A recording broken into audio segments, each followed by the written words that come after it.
What's good, you guys? First of all, I would like to thank you for the overwhelming response on my first video.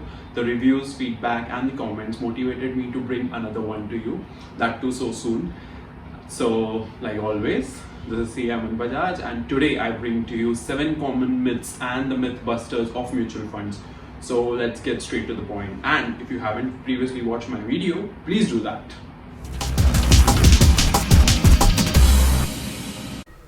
So let's begin.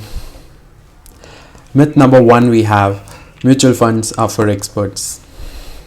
No. As discussed in the previous video, if you're just a novice or a naive user, then mutual funds are just the right thing for you. Mutual funds are actually meant for the common investors like you and me who are just getting started in the field of capital markets. As mutual funds are professionally managed by an expert fund manager, a common person need not worry about the hassle and the extensive research that goes into the science of stocks. It is an inexpensive way for the investors to get a full-time professional working to manage their money. Myth number 2: mutual funds are only for long term. Based on the investor's investment horizon and the objective, one can opt for a short-term, medium-term or a long-term mutual fund. There are tons of schemes which invest in different types of securities in equity as well as debt securities that are suitable for the different investor needs. In fact, there are various short-term schemes where you can invest starting from a few days, ranging up to a few years. For instance, liquid funds. Liquid funds are low duration funds where the portfolio matures in less than 91 days. Then there are ultra short-term bond funds which mature within a year.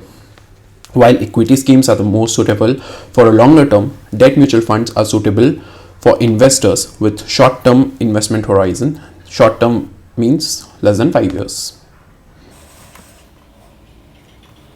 Next up, we need a large amount of money to invest in mutual funds. Absolutely not.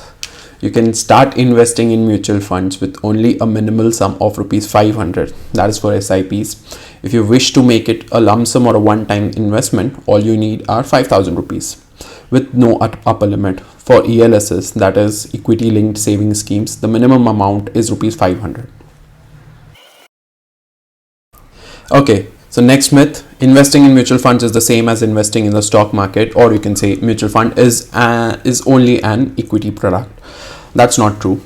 Mutual funds invest in the bond markets, that is corporate bonds, government bonds and money market instruments, that is treasury bills, certificate of deposits, collateral borrowing and lending obligations, etc., along with equity. So it is not just an equity but a whole array of securities, and the options in the market are so many that one will certainly find something that pleases them. Many of the instruments that I mentioned above are normally not available to the retail investors owing to the high ticket size in them and the minimum order quantity. So by the route of mutual funds, you can actually get into those schemes.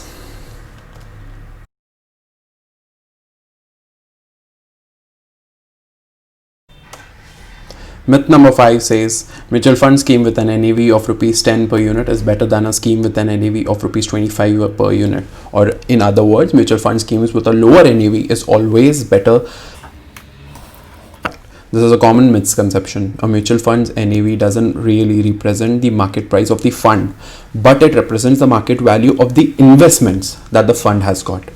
As you probably know, that a mutual fund invests its money in various securities. So the NAV of the fund is the market value of these investments made by the mutual fund. Okay, so let's take an example. Suppose you have 10,000 rupees in your hand and you have an option of investing it into 2 schemes. It's scheme A with an NAV of rupees 20 and scheme B NAV of rupees 100. Now both the schemes invest in the same stocks in the same proportions. Now after a point of time, when the stocks go up, say by, you can say 10%, the NAV of scheme A will also go up by 10%. That will become now rupees 22. That is the per unit NAV. And now since the stocks are the same and the proportions are same, the scheme B will also have an NAV increase by 10% and it will now be 110 rupees. In both the cases, your 10,000 rupees will now have grown up to rupees 11,000 rupees because the stocks are same and the proportions are same. Thus, in reality, it is the investments that count and not the NAV. Next up, we have a scheme with a higher NAV has reached its peak. Again, a common misconception among people, because generally when we say mutual funds, we immediately think stocks or shares. As I just stated moments ago, that the NAV of the fund is a reflection of the investment's market value. Mutual funds invest in the shares which are bought or sold whenever deemed appropriate by the fund manager, depending upon the scheme's investment strategy of buy, sell or hold. If the fund manager feels that a particular stock has peaked, he can choose to sell it. A high NAV does not mean that the fund is expensive. In fact, it means high NAV indicates a good performance of the scheme over the years. And now for the most genuinely confusing myth, that buying a top rated mutual fund scheme ensures better returns. This is exactly like falling for the marketing element in many of the things of like in our day-to-day life. Like a 5-star restaurant means a guaranteed good quality food, or like 4 out of 5 stars if a film gets, that means the film is good. It's not true, not necessarily true. Please understand this, that the ratings that a mutual fund receives is not everything. I mean, it's not nothing, but it's not everything as well. The ratings are dynamic based on the performance over time, which of course are always subject to the market fluctuations. So a fund which has been performing good and is in the top charts currently may not necessarily maintain the same rating month after month. However, there's no denying that a top rated fund is a good first step to shortlist a scheme to invest in. But the thing to be noted here is that the past performance does not necessarily guarantee better returns in the future. Ratings can only be done of the past, and the future is obviously to be discovered. Hence, nothing is a guarantee in the world of mutual funds. But what is interesting is the journey and the discovery, and don't always feel blue with the falls, as there's always a green after a red. Well, that's it for this time, folks. Thank you so much for trusting me enough to listen to what I have to say. And like always, remember this thing: savings alone won't make you a millionaire. You need to put those savings to work for you, and the investments are the way to do that. So keep investing, happy investing. And if you like what I said and would like to hear me cover more topics, then please leave a comment below.